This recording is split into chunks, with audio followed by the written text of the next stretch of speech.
We're back with the GE top load washer, model number GTW465ASNWW. Today we're going to do the active wear cycle. We're going to wash 5 shirts. I don't have any active wear clothing, at least not here, but we do have some uniforms that are the kind of like, they're not cotton, they're going to be synthetic. And I guess it's kind of stretchy like athletic wear. And so I assume it's going to be probably just fine for this test. Let's go ahead and get this loaded up real quick, and I'll show you what we're washing. So this is the type of clothing that we're using. That doesn't say what it's made from, but it's kind of stretchy, and it's synthetic, very synthetic. I don't think there's any cotton in it. But we'll go ahead and just drop some of these in. We got this Appliance Associates shirt there, and another one. This is a double XL. Might be triple. I'm not sure. And then we have some small ones here. So this is a same type of materials, like that stretchy stuff. I kind of like them because you can wash them and just hang them up. You really don't have to iron them. Probably if you iron them, it'd melt. There's two, so like 2 large shirts, 3 small ones, and we can put just a little bit of soap.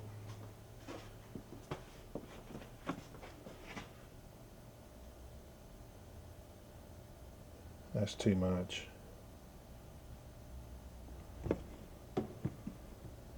This one, just a little bit. Oops. Okay. So let's look at the control panel. So I guess the first knob we're going to look at is the main control knob. And it's right here. Active wear is going to be about the 5 o'clock position. So we turn it on there, active wear. And water level, we're going to continue to use precise fill. I think it's doing a pretty good job. Temperature setting, warm.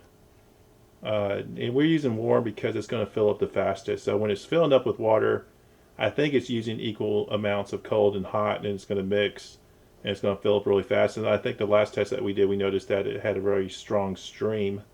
If we switch it to cold, it'll be like a weaker stream, so it'll take longer to fill up. Options over here. We're not going to do anything extra rinse or anything like that. I think the rinses are fine. If we see like a weak type of rinse, like only a spray rinse or something like that, we'll turn it on and see what happens.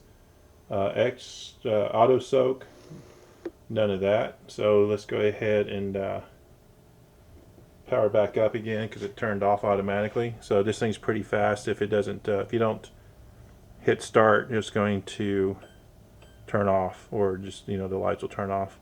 So we do not have deep fill selected, which is good. We don't need it for a small load like that. I think we're ready to hit start.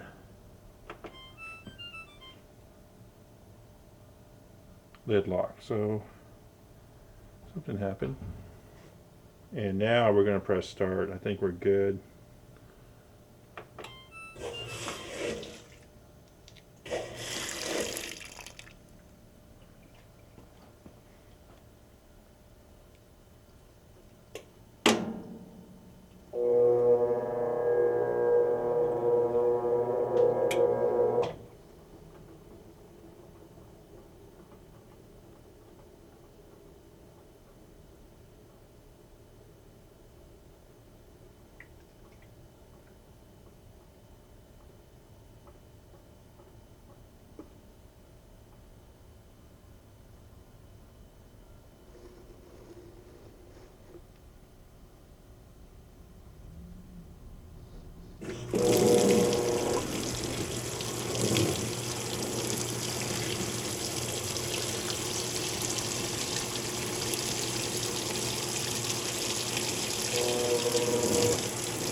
Okay, we're done.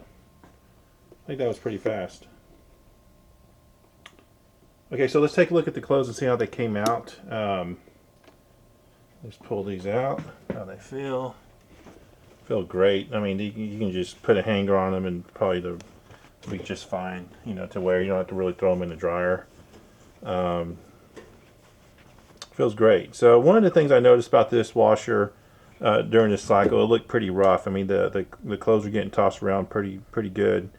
The water looked very turbulent. Looked like there was good cleaning action going on, and probably to the point where somebody started panicking because it looked like it was tearing up your clothes. But you have to remember the agitator.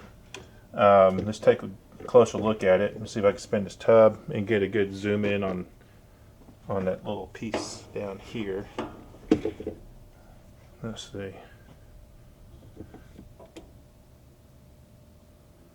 Right about there. Let me zoom in. Okay, so that's not very aggressive right there. It's kind of like a speed bump. So even if that thing hits your clothes pretty hard, it's not going to hurt it. You know, it's kind of like a gentle action. It's not like the old style agitators where you had like a flat blade and it was like really beating your clothes really hard. This is not as bad. I think it's pretty smooth, kind of like a smooth speed bump. I would describe it. It's almost like an impeller, like the impeller style washing machines. It doesn't hurt your clothes. Now, if you looked at something like this over here, let me just spin it around so we can get a better look at this agitator. This is from an old Maytag, and we notice if we get a good look at this one. It's a much different design. It looks similar if you kind of glance at both of them and look away, but this one here, it's like a little paddle. Like it really it's designed to kind of flex and push the water, you know, away from the center of the tub and push the water up the side of the tub and come back down the middle. And this was, if you only had like a small amounts of water in this type of agitator washer, it would really you know, hit your clothes really hard. It could damage and, you know, start busting off buttons off your clothes and stuff like that. Get caught in here really bad. But this is from an old Maytag. It's a, you know, beautiful color. I really like this thing a lot. But you know, so that's the difference. And the difference really is that this agitator is designed to wash with plenty of water, at least, you know, up to here, you know, but not down low like the GE agitator. So I think this washer is doing really well. I'm getting some pretty good feedback from you guys. I think it's one of the better designs of the top loaders that I've seen so far in this price bracket. If you have any questions or comments, please let me know. We'll try and do some more videos of this washer. We already have, you know, I think we did a normal cycle, bulky,